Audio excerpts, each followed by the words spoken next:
C'est un événement fort en symbole. Après des années de polémiques, 26 œuvres d'art pillées par les troupes coloniales françaises vont être restituées au Bénin. C'est une promesse d'Emmanuel Macron qui sera donc bientôt tenue. Ces œuvres d'art sont exposées encore quelques jours au musée du Quai Branly à Paris avant de retourner sur leur terre. Pour en parler, nous recevons le ministre béninois des Affaires étrangères, Aurélien Agbenonsi. Merci beaucoup d'être avec nous ce soir, d'avoir accepté notre invitation. Alors tout d'abord, on aimerait savoir votre sentiment à quelques jours du retour de ces œuvres d'art au Bénin. Bonsoir, il y a un sentiment de fierté, un sentiment aussi d'une responsabilité historique qui nous a été confiée par le président de la République du Bénin et tout notre gouvernement pour un acte qui touche à notre identité, à la fois culturelle et culturelle, un acte qui va contribuer à renouveler le partenariat culturel entre la France et le Bénin, mais surtout à améliorer l'offre touristique de notre pays, puisque le Bénin veut être une destination de choix dans les années à venir en matière de tourisme. Alors je le disais, c'est un événement fort en symbole, mais en réalité, ce n'est qu'une goutte d'eau. Je rappelle quelques chiffres. 85 à 90% du patrimoine africain serait hors du continent. Au moins 90 000 objets d'art africains d'Afrique subsaharienne se trouvent dans les collections publiques françaises, dont 70 000 au Quai Branly. Est-ce que c'est purement symbolique ou est-ce que vous espérez que ce n'est que le début de nombreuses restitutions? Bien entendu, nous considérons l'acte fondateur d'aujourd'hui comme un début. C'est pour cela que j'utilise à dessein le mot fondateur. C'est un début, c'est un mouvement qui ne pourra plus s'arrêter, comme l'a indiqué aujourd'hui le président Emmanuel Macron lui-même. Cet acte-là est un acte qui va nous conduire vers une réparation, vers ce que j'appelle un acte de justice mémorielle qui fonde de nouveaux partenariats entre nous. Donc ce n'est qu'un début.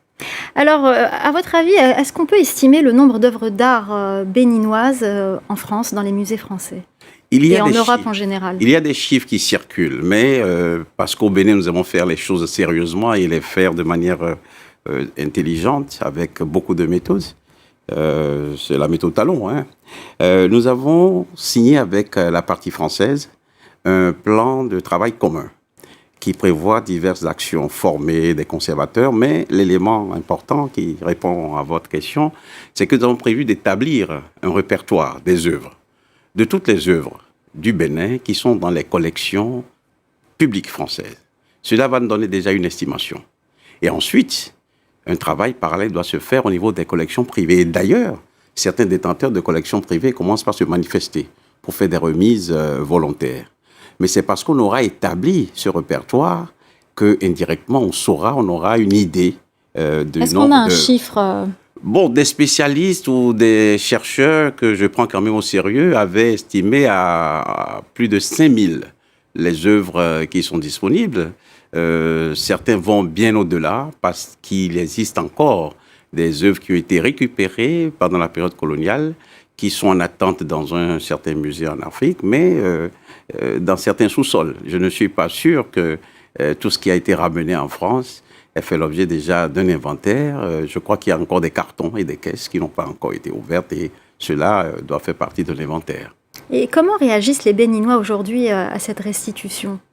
Je crois que les Béninois sont heureux de retrouver ce qui leur appartient. Ils sont heureux de cette reconstitution de notre mémoire. Ils sont heureux de pouvoir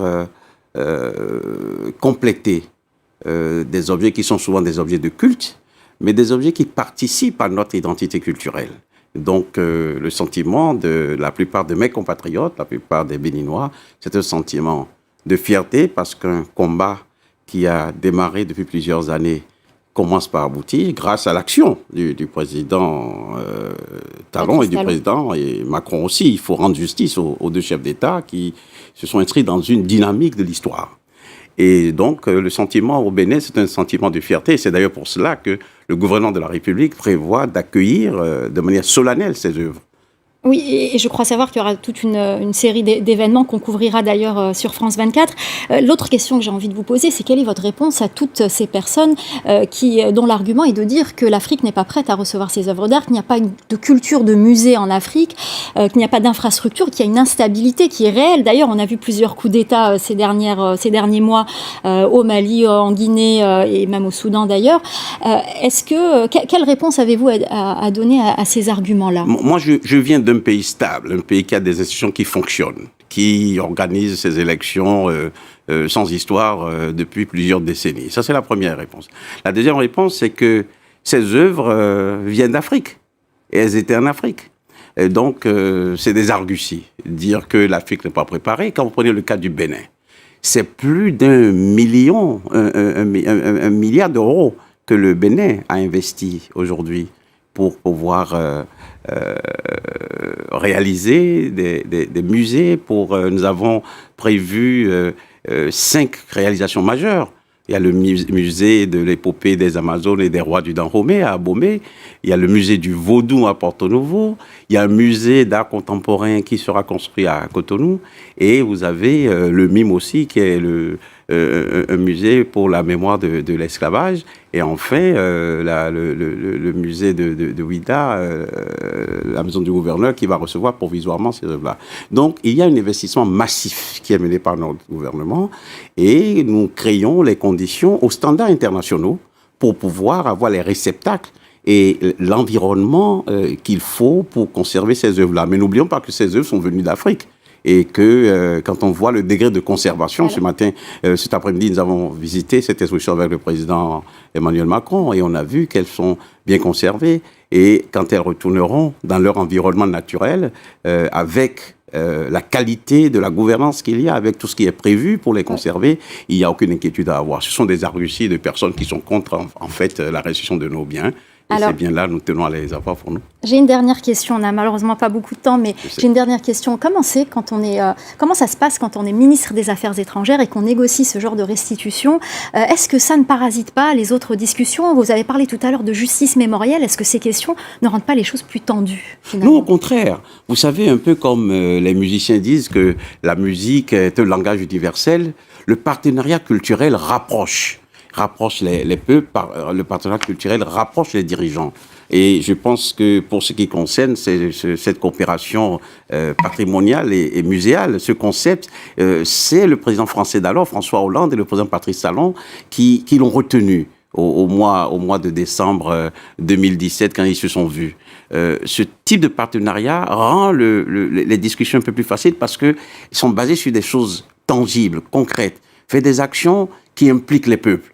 Ce n'est plus de la diplomatie, j'allais dire, abstraite, sur des intérêts géostratégiques. C'est une diplomatie qui concerne la vie des gens. C'est du culturel, mais c'est du culturel. Donc, le ministre des Affaires étrangères que je suis a le sentiment de participer sous l'impulsion des deux chefs d'État, et je crois que c'est le cas de mon collègue de la culture et de ma collègue de la culture de la France, qui était là aujourd'hui. Nous avons l'impression de participer à un mouvement historique. Et cela facilite le travail de la diplomatie. Donc, je peux vous dire que ceci ne complique pas mon travail. Au contraire, il le rend plus facile, il le rend aussi plus agréable, j'allais vous dire.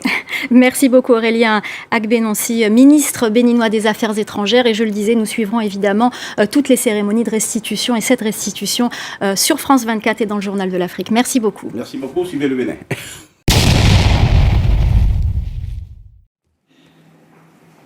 Mesdames, Messieurs les universitaires, et je vais y revenir, Mesdames, Messieurs les présidentes et présidents et directrices et directeurs généraux d'établissements culturels, Mesdames, Messieurs, chers amis, je dois dire que c'est assez émouvant d'être collectivement ici. Vous avez tout dit déjà. Mais nous sommes là et c'est l'aboutissement d'un travail qui vient de loin, de très loin. Et dans 2 semaines, vous l'avez rappelé, je recevrai le président de la République du Bénin, Patrice Talon, à l'Élysée, pour acter formellement le transfert de propriété de ces 26 œuvres, rendu possible par la loi promulguée le 24 décembre de l'année dernière, à l'unanimité, par les parlementaires français, après les discussions conduites par Madame la Ministre. Et c'est en effet particulièrement émouvant ici d'être avec vous pour cette forme de cérémonie d'adieu, diraient certains, de retrouvailles, et peut-être le mot préférable, avec ces 26 œuvres des trésors royaux d'Abomey. Ces œuvres, elles étaient attendues depuis longtemps, si longtemps. Et rappelez-vous, lorsque la jeune fondation Zinsou avait exposé en 2006, pendant quelques mois, certaines de ces œuvres, des œuvres de ce trésor, l'engouement du public à Cotonou, et notamment du jeune public, avait témoigné de cette volonté de la jeunesse béninoise d'avoir à nouveau accès à son patrimoine. C'était une évidence. Il y a ensuite eu la demande formelle de restitution des autorités béninoises, formulée par une lettre du 26 août 2016, vous l'avez rappelé, Monsieur le Ministre, d'abord rejetée au nom de ce fameux principe d'inéligibilité, je ne vais pas y arriver comme vous.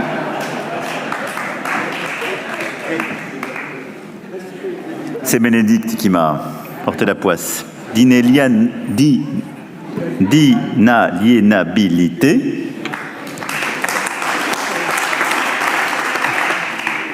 Qui avait d'abord été opposée, et vous avez tenu bon. En novembre 2017, à Ouagadougou, j'ai pris devant les étudiants cet engagement de restituer, convaincu que la France ne pouvait pas rester passive devant le fait que 95% du patrimoine africain se situerait en dehors de l'Afrique. Toute jeunesse a besoin de s'approprier l'histoire de son pays pour mieux bâtir son futur, d'en retrouver aussi la puissance, parfois les mystères. Et il n'y avait aucune raison que la jeunesse africaine soit condamnée à ne pas avoir accès à son patrimoine. Cet engagement à rendre possible sous 5 ans les restitutions temporaires ou définitives du patrimoine africain était alors pris.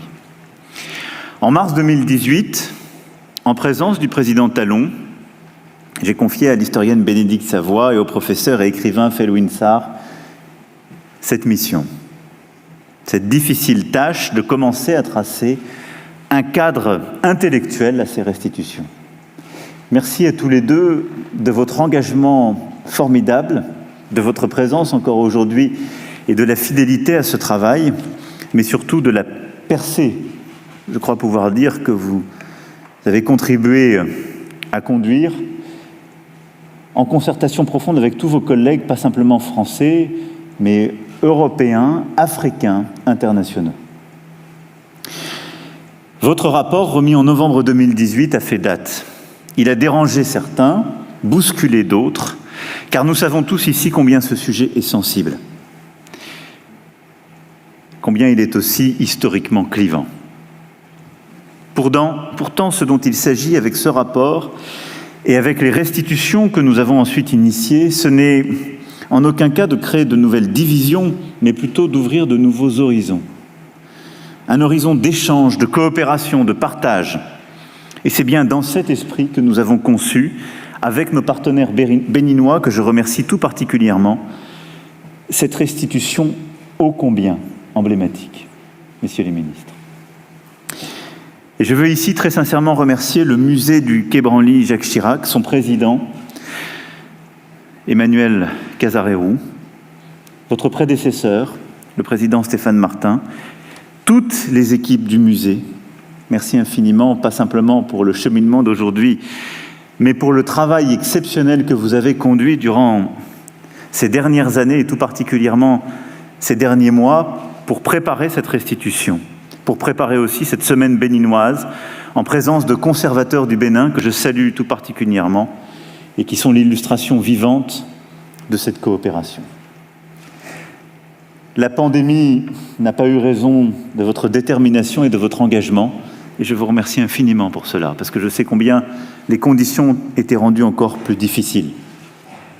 Je tiens également à saluer le travail des parlementaires qui se sont investis avec sérieux, sincérité dans l'examen du projet de loi de restitution au Bénin et au Sénégal. La qualité de leur débat a été à la hauteur des enjeux, L'unanimité de leur vote a donné une force particulière à sa restitution. Et je veux vous remercier, Madame la Ministre, d'avoir présidé à ces débats, d'avoir mené au sein du ministère et supervisé l'ensemble de ce travail qui fut aussi parfois un combat. C'est un long travail, car il ne s'agit pas simplement de mettre 26 œuvres dans des caisses et de les charger dans un avion. C'est déjà un travail considérable mené par les Béninois au Bénin. Dans l'attente de la construction du futur musée d'Abomey, un travail remarquable a été entrepris au fort de Ouidah pour accueillir les œuvres dans les meilleures conditions. Et je sais combien le président Talon y est attaché. Je sais d'ailleurs qu'il tient à ce que, au sein d'abord de la présidence, ces œuvres soient accueillies pour que les Béninoises et les Béninois puissent s'y rendre et en quelque sorte les retrouver. Travail donc ambitieux de construction, de formation, d'engagement au Bénin et partenariat ambitieux entre nos deux pays qui couvre de multiples dimensions. Une coopération scientifique entre professionnels béninois et français, vous l'avez parfaitement décrite, Monsieur le Ministre, avec de multiples programmes aussi de formation au Bénin et en France. 2 conservateurs béninois sont ainsi présents, je l'évoquais, pendant 4 semaines au musée du Quai Branly pour suivre tout le processus de restitution. Mais ce sont aussi les nombreux projets au Bénin qui hébergent la prestigieuse École du patrimoine africain que nous accompagnerons par la mise à disposition d'un expert technique dans les prochains mois. Et je veux remercier ici nos ambassadeurs particulièrement engagés dans ce travail de coopération scientifique et culturelle. Ce sont des bourses pour les étudiants en patrimoine, ce sont des perspectives de résidence croisée avec les initiatives que nous avons lancées lors du sommet de Montpellier le 8 octobre dernier. Un travail de coopération patrimoniale à Ouidah et à Abomey pour accompagner la politique très ambitieuse du gouvernement béninois en matière de restauration et de valorisation de son patrimoine a aussi été lancé. Ainsi, l'Agence française de développement accompagne la création d'un nouveau musée à Abomey qui accueillera à terme les 26 œuvres, ainsi que la restauration des palais royaux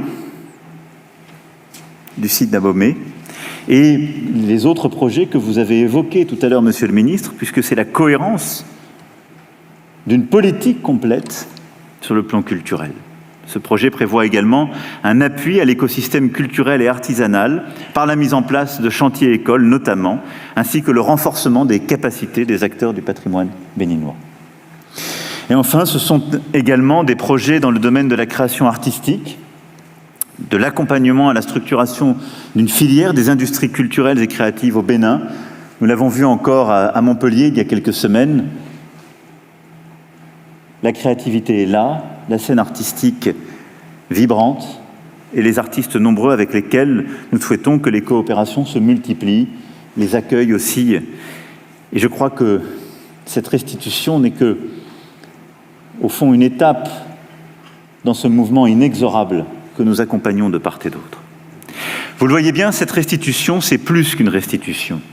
C'est tout un programme de coopération qui doit permettre de renforcer nos liens, de créer de nouvelles opportunités d'échanges, de rencontres, de projets. Et qui s'inscrit en parfaite cohérence avec ce que nous souhaitons conduire plus largement. Ainsi, depuis 2017, outre les œuvres qui nous réunissent aujourd'hui, nous avons procédé à la restitution du sabre d'El Hadj Omar Tall, demandé par le Sénégal, rendu également possible par la loi du 24 décembre 2020. Nous avons concédé un prêt de longue durée du dé de la couronne malgache, demandé par les autorités de Madagascar. Début octobre de cette année, nous avons souhaité accéder à la demande des autorités ivoiriennes de se voir restituer un tambour à haute valeur symbolique, le fameux tambour parleur, qui permettait de faire parvenir des messages avec une portée sonore de plus de 20 km, disait-on. Et outre le fait qu'il soit constitutif d'un art musical, il a joué un rôle majeur dans la résistance même contre la colonisation française.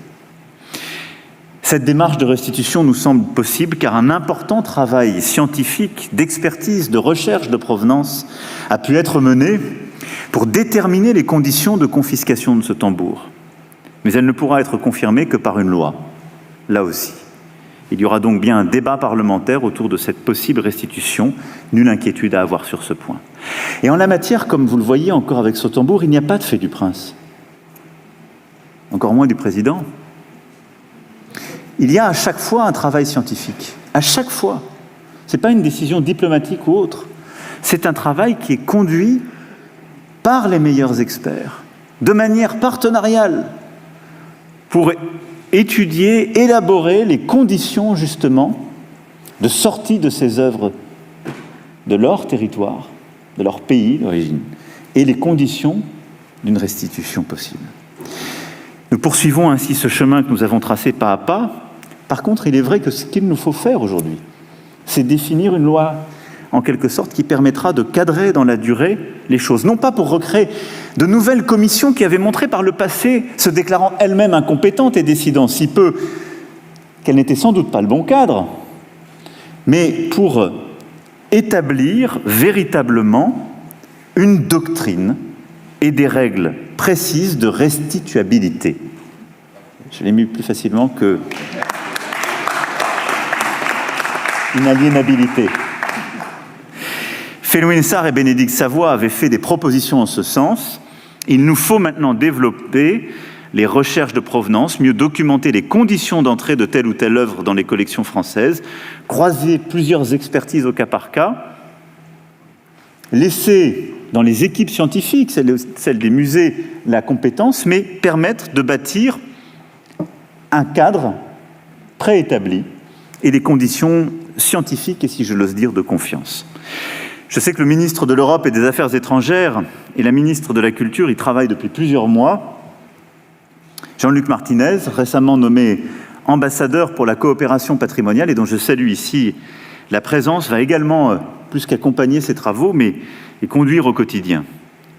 Et je veux remercier ici toutes et tous, et plusieurs présidents et présidentes, je le disais, d'établissements sont avec nous aujourd'hui. Je veux les remercier pour leur engagement, leur volonté d'avancer sur le sujet des restitutions comme des coopérations culturelles, des projets qui sont justement menés de part et d'autre de la Méditerranée pour conjuguer, tresser nos imaginaires, nos créations artistiques, qu'elles soient contemporaines, modernes ou s'inscrivant dans une histoire plus longue.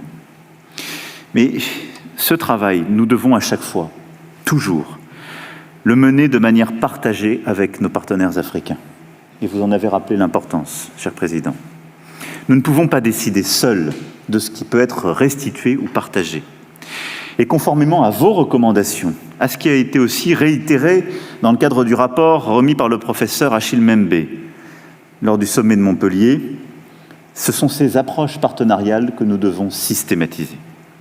C'est bien dans cet esprit qu'Emmanuel Casarero a entrepris, dès sa nomination, et malgré la pandémie, de rencontrer ses homologues au Sénégal, au Bénin, au Mali, de les inviter à Paris, comme récemment pour aussi le directeur du Musée national du Tchad.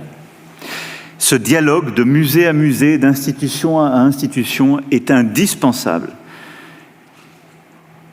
avec le continent africain, mais vous l'avez rappelé, avec le Pacifique, avec l'Amazonie, avec tous les espaces où nos histoires nous ont en quelque sorte rendus indétachables et avec lesquels nous avons ces dialogues à conduire.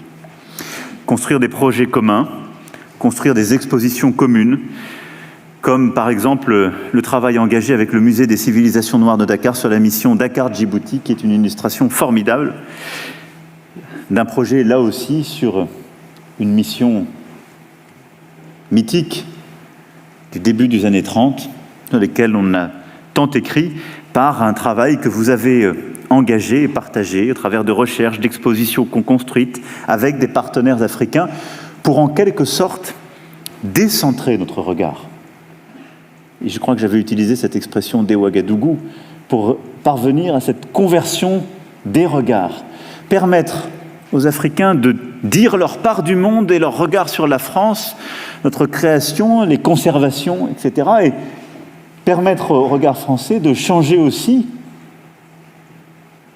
sa propre vision du continent africain.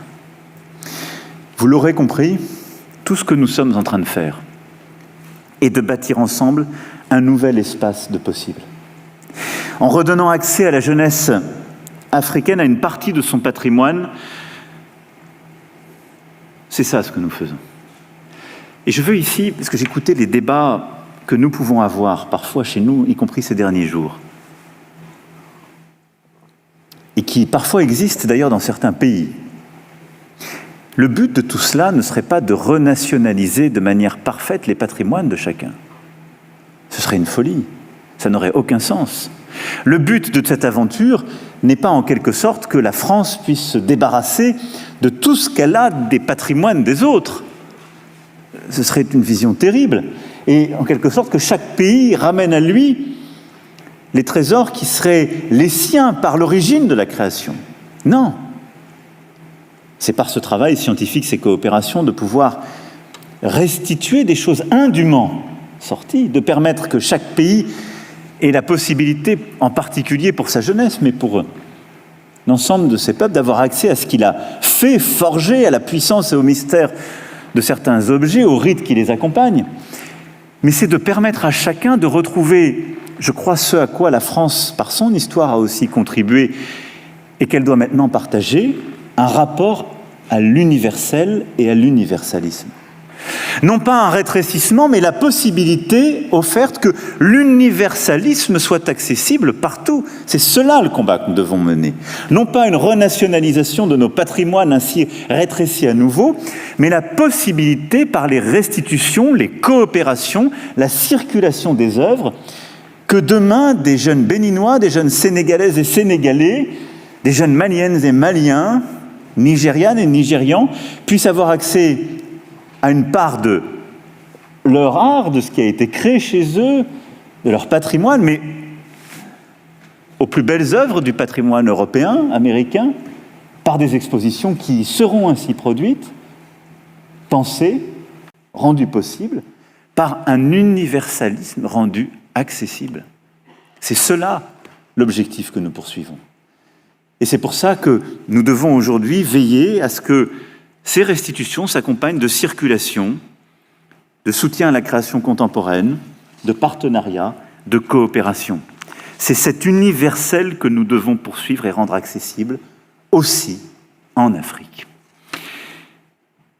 Les peuples victimes de ce pillage parfois séculaire n'ont pas seulement été dépouillés de chefs-d'œuvre irremplaçables, ils ont été dépossédés d'une mémoire qui les aurait sans doute aidés à mieux se connaître eux-mêmes, certainement à se faire mieux comprendre des autres. Ces biens de culture qui sont partis de leur être, les hommes et les femmes de ces pays ont droit de les recouvrer. Ils savent certes que la destination de l'art est universelle. Ils sont conscients que cet art qui dit leur histoire, leur vérité, ne la dit pas qu'à eux, ni pour eux seulement. Ils se réjouissent que d'autres hommes et d'autres femmes ailleurs puissent étudier, admirer le travail de leurs ancêtres. Ils voient bien que certaines œuvres partagent depuis trop longtemps et trop intimement l'histoire de leur terre d'emprunt pour qu'on puisse nier les symboles qui les y attachent et couper toutes les racines qu'elles y ont prises. Aussi bien ces hommes et ces femmes démunis demandent-ils que leur soient restitués au moins les trésors d'art les plus représentatifs de leur culture, ceux auxquels ils attachent le plus d'importance, ceux dont l'absence leur est psychologiquement le plus intolérable. Cette revendication est légitime. Ces mots, comme vous l'avez compris, ne sont pas de moi. Ils sont d'Amadou Matar Mbow, directeur général de l'UNESCO. Ces mots datent du 7 juin 1978. Ils disent exactement, précisément ce que nous sommes en train de faire. Ce juste retour, ce respect de l'universel et cette volonté de l'entretenir ensemble. Alors oui, mesdames et messieurs, ces œuvres vont revenir. Elles vont retrouver sans doute les femmes et les hommes qui retrouveront sans un mot, de manière tellurique, le sens des pouvoirs qu'ils n'ont jamais perdus. Elles retrouveront des terres qu'elles avaient quittées depuis si longtemps, en y reprenant leur sens. Elles seront fortes aussi de ce voyage et de ces décennies où d'autres mains ici ont appris à les aimer différemment, à apprendre d'elles et à bâtir d'autres ponts. Et ce chemin de retour est une autre voie. Et pour citer ou reprendre Césaire, ils sont la démonstration que cette autre rencontre est possible. Véritablement. Parce que nous la rendons collectivement possible. Parce que vous n'avez jamais cessé de vouloir avec force ce retour. Et parce que ce retour était juste.